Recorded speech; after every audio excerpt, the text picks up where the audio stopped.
y el entramado legal son consecuencias de ir sobre los efectos y no sobre las causas. Es decir, la causa del problema es siempre la misma. Ustedes toman los últimos 123 años de historia argentina. Argentina tuvo déficit fiscal durante 113. Ustedes, Argentina, desde el año 1901 hasta hoy tuvo 22 crisis. 20 tienen origen fiscal, que tienen o déficit fiscal alto o extravagantemente alto. Por lo tanto, digo, el problema central es el déficit fiscal. Entonces, por ejemplo, no sé, ustedes tienen déficit fiscal, lo financian con emisión monetaria. Entonces, ¿qué es lo que pasa? En algún momento se le deteriora, o sea, entonces sostiene el tipo de cambio, ¿no? Entonces tratan de anclar con el tipo de cambio. Cuando ustedes hacen eso, ¿qué les pasa? Pierden reservas.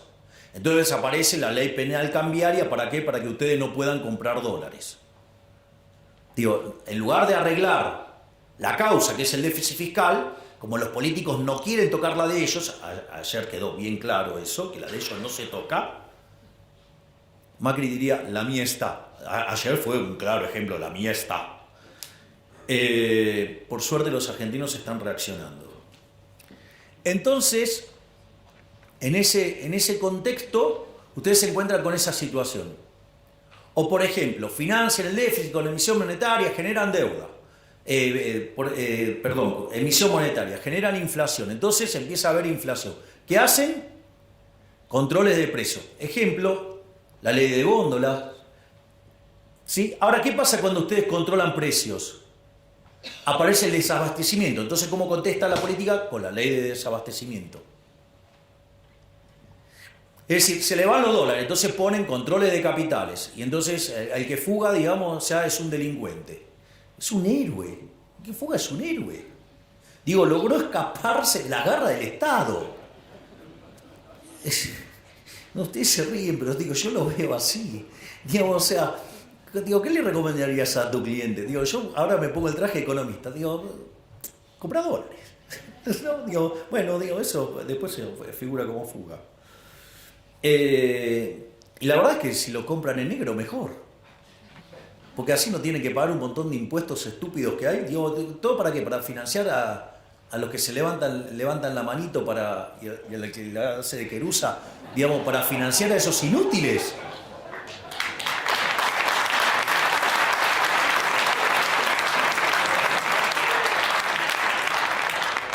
La frase dice que el ladrón que roba a otro ladrón tiene 100 años de perdón.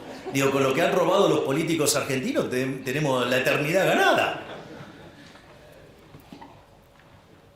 Entonces, la realidad es que cuando ustedes se fijan, nuestro programa económico que tiene, digamos, la pata fiscal, la pata monetaria y la pata cambiaria, donde hay un ancla nominal, no es que no hay ancla nominal. Esa es otra estupidez que decían. No, acá no hay ancla nominal. Miren, desde que nosotros llegamos, la base monetaria prácticamente no ha cambiado. Y emitimos un montón para comprar los 12.000 millones de dólares. Nos habían dejado un regalito que se llamaban unos puts en el Banco Central que nos dispara emisión endógena. Estaban los pasivos remunerados. ¿Y con qué compensamos? Compensamos con BOPREAL y compensamos con resultado fiscal. Y eso hace que la base monetaria no cambie. Hoy tenemos reservas internacionales netas nulas y tenemos la misma base monetaria. Digo, ese es el ancla. El ancla es la cantidad de dinero. Es más, si ustedes se fijan que siempre se los queja se los tacha de muy agresivos al fondo con el tema a la velocidad que puede bajar la inflación. Reconocieron que la estamos bajando más rápido. Es más, algunas críticas me resultan bastante graciosas entre el tipo de cambio y la inflación, porque durante la convertibilidad, que tardó 20 meses en estabilizarse la tasa de inflación hasta ser un país serio en términos de inflación, con el tipo de cambio fijo, Hoy la tasa de inflación baja mucho más rápido que durante la convertibilidad. Y eso tiene una explicación. Porque ustedes durante la convertibilidad tenían dinero endógeno. El dinero endógeno asociado al aumento de la demanda de dinero. Cuando ustedes querían demandar pesos, ¿qué hacían? Entregaban dólares y el Banco Central les devolvía, les daba pesos, ¿sí? Entonces el aumento de la demanda de dinero tenía como contrapartida, ¿qué cosa? Un aumento de la oferta de dinero. Y eso hace que entonces ustedes dejaban el mercado de dinero todo el tiempo en equilibrio y lo único que restaba era ¿qué?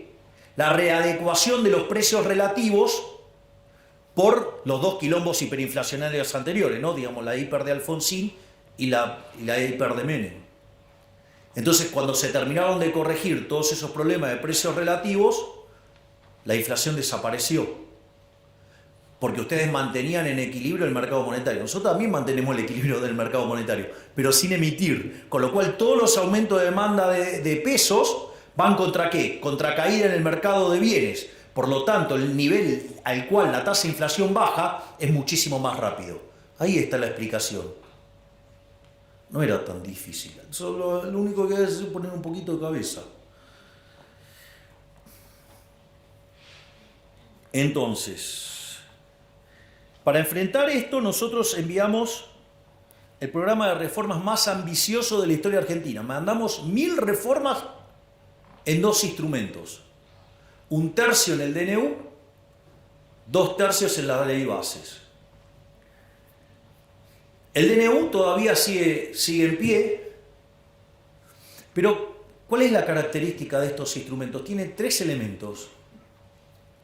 El primero, que a diferencia de todos los DNU que hubo en Argentina, donde todos avanzaron sobre las libertades individuales, sobre la propiedad privada, esta es la primera vez que devuelve libertades, o sea, le devuelve libertad a los ciudadanos. Digo, hace un respeto furioso de la propiedad privada, promueve estructuras de mercado más competitivas. Eso sí, tiene un defecto enorme, tanto el DNU como la ley bases. Un defecto tremendo. Va contra el curro de los políticos. Digo, eso se vio con claridad lo que hicieron, digamos, cuando lo voltearon en la Cámara de Senadores. Obviamente, digamos que los mayores abanderados de los curros que van a decir, no, el decreto sí es constitucional. Afortunadamente, la Corte, después de algunas cosas, ahora parece que como que se encaminó, se reorientó y ahora falló en 2 casos a favor del DNU. No es suficiente todavía, pero es un buen inicio. En cuanto a la ley base también tiene los mismos conceptos, pero eran cosas que no podían salir por decreto, sino que tenían que pasar por el Congreso por el tipo de cosas que implicaba. Entonces, cuando nosotros nos sentamos con los gobernadores en Casa Rosada, una de las cosas que yo les propuse a los gobernadores era arreglarles el problema fiscal que tenían. Y eso estaba en el capítulo 4 de la ley bases. Ahora, ¿qué es lo que sucede? Los gobernadores, en lugar de entender eso como un acto de buena voluntad, lo entendieron como un signo de debilidad. Frente a ese caso, ¿qué empezaron a hacer? Empezaron a hacer un desastre en materia de fiscal. Entonces, ¿qué es lo que pasó? Nosotros sacamos el capítulo 4 de la ley bases. ¿Cómo lo leyó el círculo rojo, que cada día está más analógico? Esta es una derrota de Milei. Salió Toto y explicó, bueno, si ustedes no quieren dejar el capítulo 4 como estaba y hacen un desastre fiscal como el que están haciendo para que nos peguemos la piña de acá a 6 meses, nosotros levantamos el capítulo 4. Pero si nosotros levantamos el capítulo 4, ustedes van a terminar haciendo un ajuste fiscal más grande que el que están dispuestos a hacer. Ahora volvió la ley de bases. Adivinen qué tiene. El mismo capítulo 4. ¿Quién ganó? Digo, tengan cuidado con estos muchachos que están muy analógicos, que no, parece que no entienden bien cómo funciona la política. No solo eso, sino que además, después pasó el resto de la ley de bases, fue aprobada, y después la empezaron a desguazar. Qué interesante, porque los fondos fiduciarios tenían más de 20 años, se enteraron ahora que existían. Cuando digo, teníamos todos los campeones del republicanismo, de la anticorrupción y todo, digo, pero nunca pasó nada con eso. Se descubrió ahora, como todas las cosas que estamos descubriendo todo el tiempo desde el Ministerio de Capital Humano, ¿no? Donde, digamos, por ejemplo, hemos encontrado que la mitad de los que recibían fondos, digamos, los comedores no existían, eran comedores fantasma. O comedores que decían que tenían capacidad para que recibían a 500 personas, en realidad recibían 50. O los que pedían los bolsones de comida y que no querían que se dejara constancia de los DNI de los que recibían esos bolsones. O no solo eso, sino que además cuando recibían los bolsones cotizaban una calidad extra premium y cuando, no sé, ustedes ponían los fideos se deshacían al momento de tirarlo al agua. Miren todas las cosas que hemos encontrado. O el pochoclero que me llamaba Semana Santa, se cae entre marzo y abril. Claro, porque estaba esperando que entre marzo y abril le pudiera llegar a entrar la causa de los guardapolvos a la mujer. Interesante todo lo que estamos encontrando. Y cómo, digamos, se abusan, digamos, de los más vulnerables para esto. Es más, fíjense, uno de los grandes triunfos que nosotros tuvimos, lo primero que recibimos fue una crítica.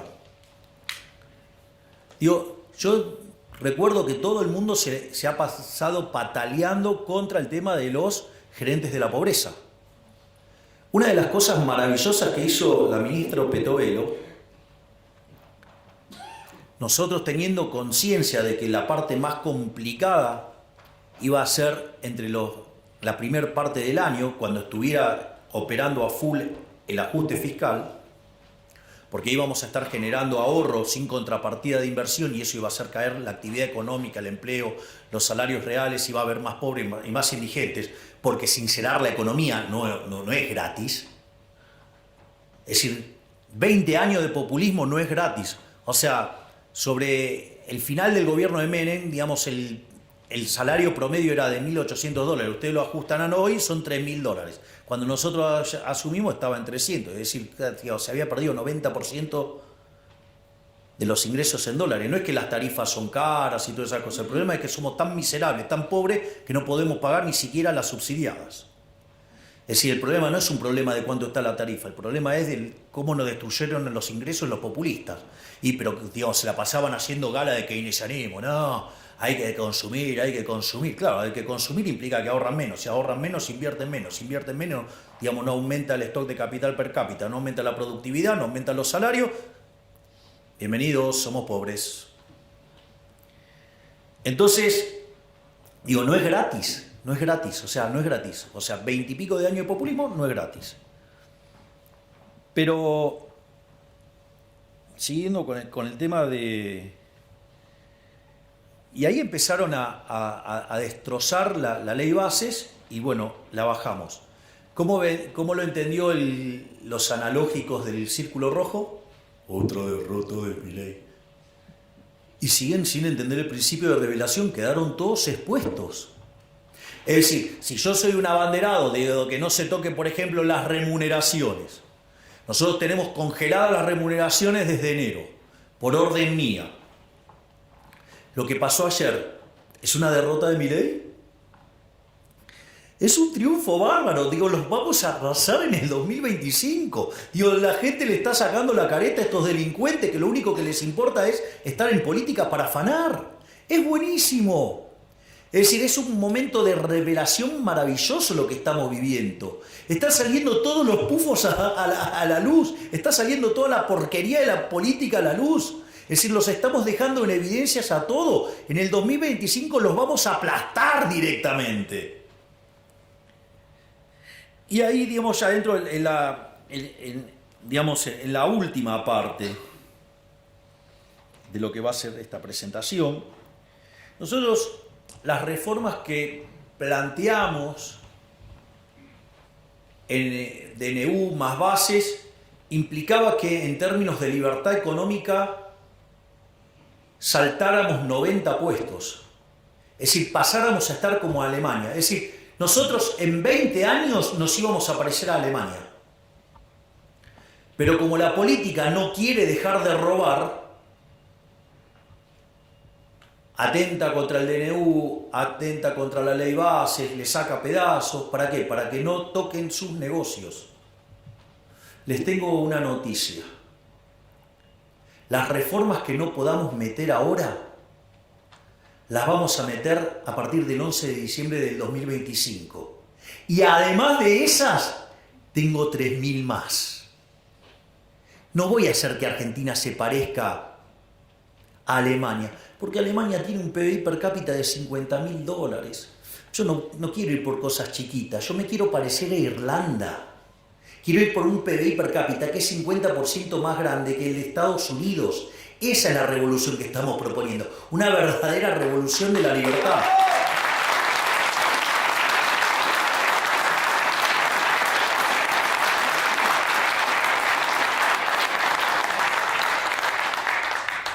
Y en ese sentido, hay algunas cosas que resultan interesantes, porque es cierto que en el medio del ajuste que estamos haciendo, el 75% de los argentinos entiende que estamos peor. Es decir, entienden claramente que estamos peor. Pero ¿qué es lo más maravilloso? Que cuando nosotros asumimos, solamente el 20% de los argentinos creían que de cara a un año íbamos a estar mejor. Eso en el mes de febrero en enero trepó a 30, quiero decir. En marzo, digamos, ya estaba en 40 y hoy estamos en 50. Es decir, hoy ya la mitad de los argentinos percibe que de acá a un año vamos a estar mucho mejor. Y eso no es menor. Además, el 70% de los argentinos está convencido que vamos a exterminar la inflación. Es decir, nada más que hay 50 puntos que consideran que lo vamos a hacer en un año y 20 puntos, digamos, que consideran que lo vamos a hacer en 2. Es más, si hoy fuera el balotaje, pese que le pese a algunos, hoy lo ganaríamos por más diferencia. Lo ganaríamos 58-42, lo ganaríamos por 16. Pero no solo eso, porque cuando ustedes van a esa votación de los 58,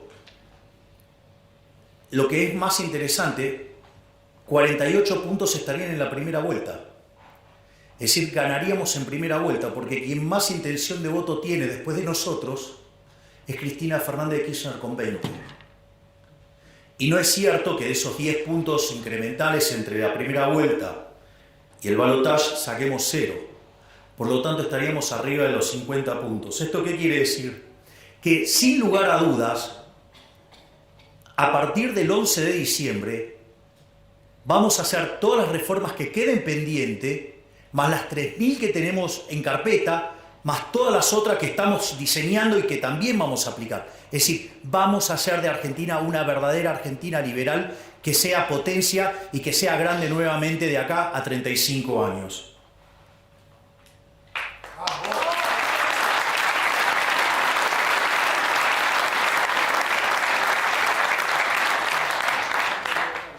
Y finalmente, digo, la pregunta es ¿cómo? ¿No? Porque digo, o sea, con solo, digo, parece casi fundamentalista, digamos, el tema de con que solo, digamos, si yo le digo subimos en libertad económica va a ocurrir, o sea, digo, me pueden tener mucha estima, pero creerme tanto, digo, hasta sería peligroso, le diría. Entonces, el punto es cómo es todo el proceso. Miren, La primera parte es rebote.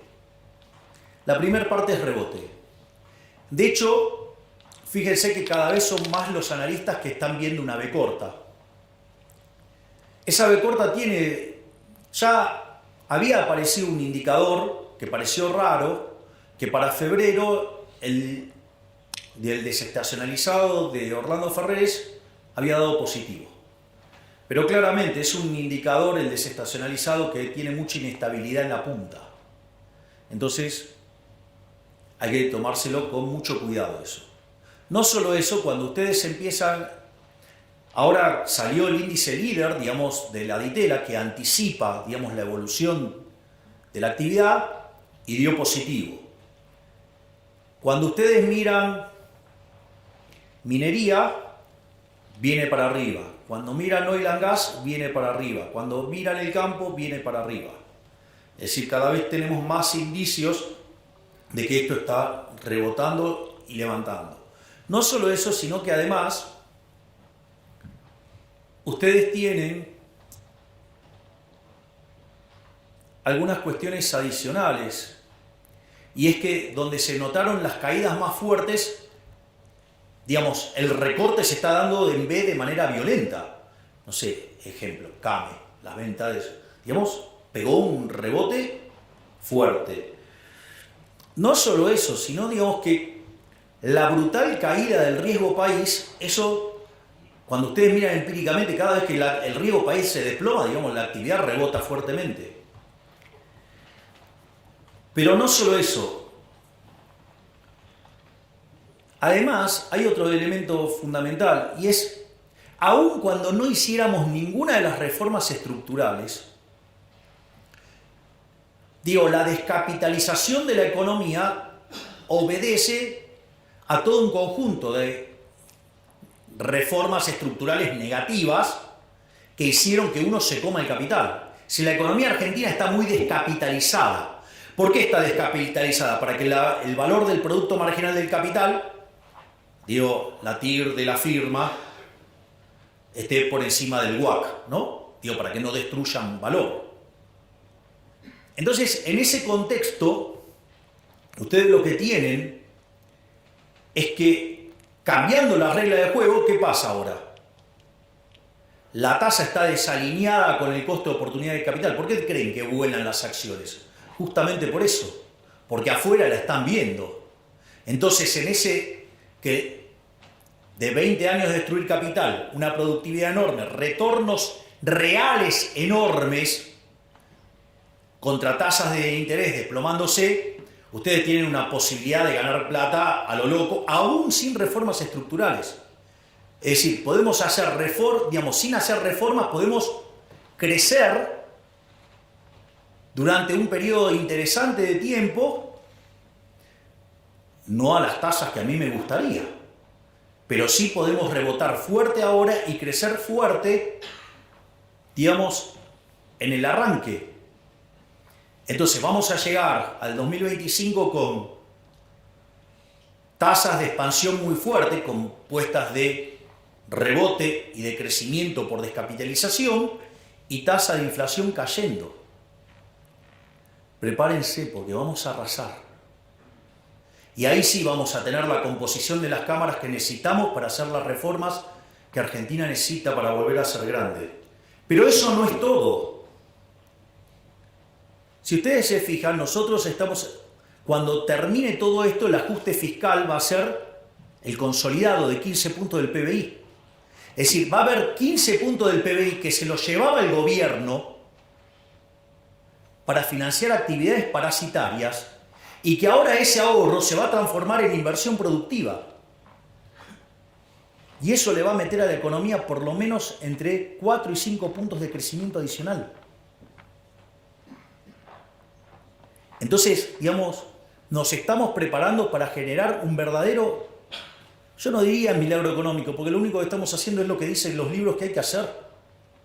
Pero, digamos, tenemos la cabeza tan deformada después de 100 años de lavado de cerebro en la educación pública, sea de gestión estatal o de gestión privada, tenemos tanto socialismo en sangre que, claro, cuando uno lo ve así parece un milagro. En realidad lo único que estamos haciendo es aplicar el manual.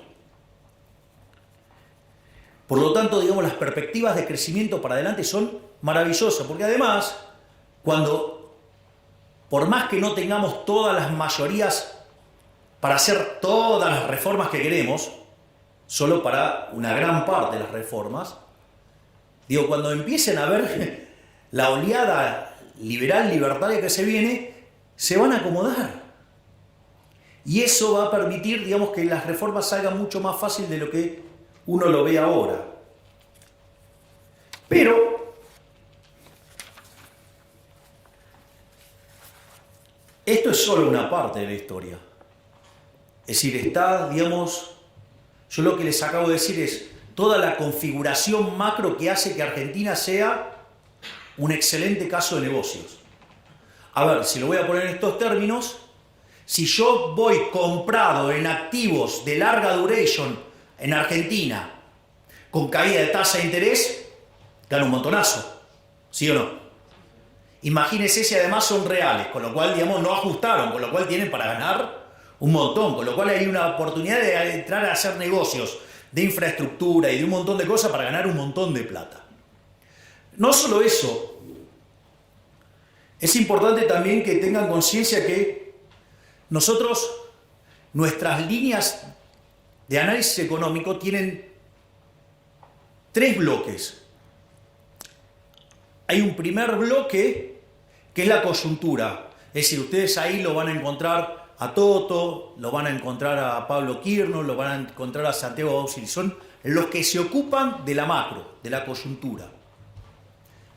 Después está la segunda línea de análisis, esto no es una cuestión de orden, es una cuestión, digo, de exposición, que es el tema de las reformas regulatorias, las reformas estructurales, la agenda de la libertad.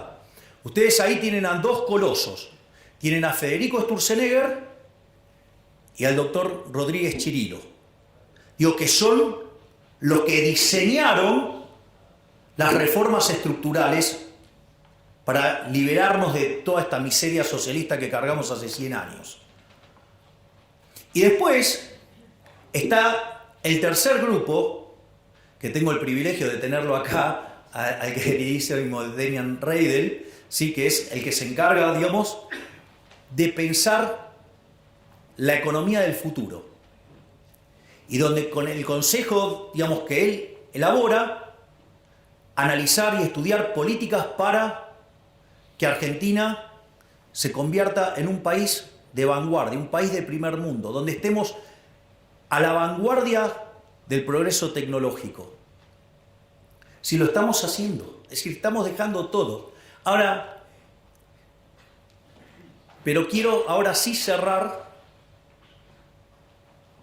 con algo muy importante, para que tengan claro que yo les puedo dejar todo listo, pero que la decisión final es de ustedes. Los que tienen el poder de transformar la Argentina son ustedes, no es un político.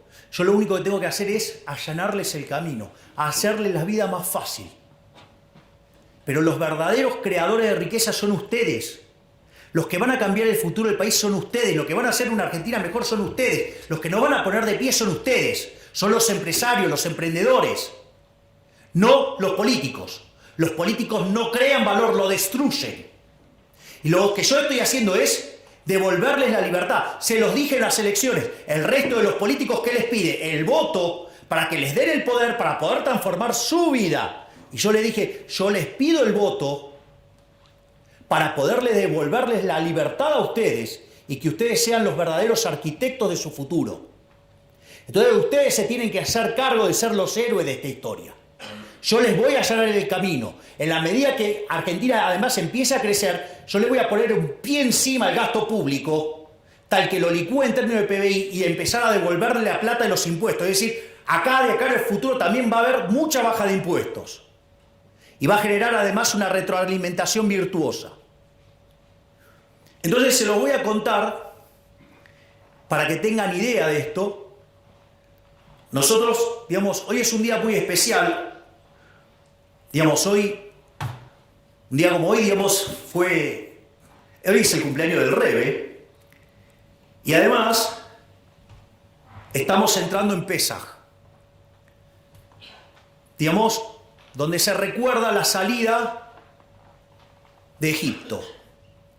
Pero esto es muy interesante, porque después de las 10 plagas que caen sobre Egipto y todo lo que pasó, Moisés lleva al pueblo hasta el Mar Rojo y le piden que lo abra. Y digamos, Moisés golpea el báculo y le dice, abrilo. Y le dice que se manden. No. Y dice, no, que lo abra y entramos. Y le decía, no. Tienen que tener fe, tienen que mandarse, tienen que entrar y cruzar. Y el agua no se abría. Y del otro lado estaban los egipcios, o sea, la esclavitud, que se los venían a llevar puestos. Y ahí, cuando Nahshon, el príncipe heredero, se lanza y cree y confía, se abren las aguas, y ahí se da la liberación final. ¿Qué quiere decir eso? Muchachos, en algún momento van a tener que poner las pelotas, van a tener que invertir, se van a tener que jugar para que se abran las aguas y seamos libres. ¡Viva la libertad, carajo!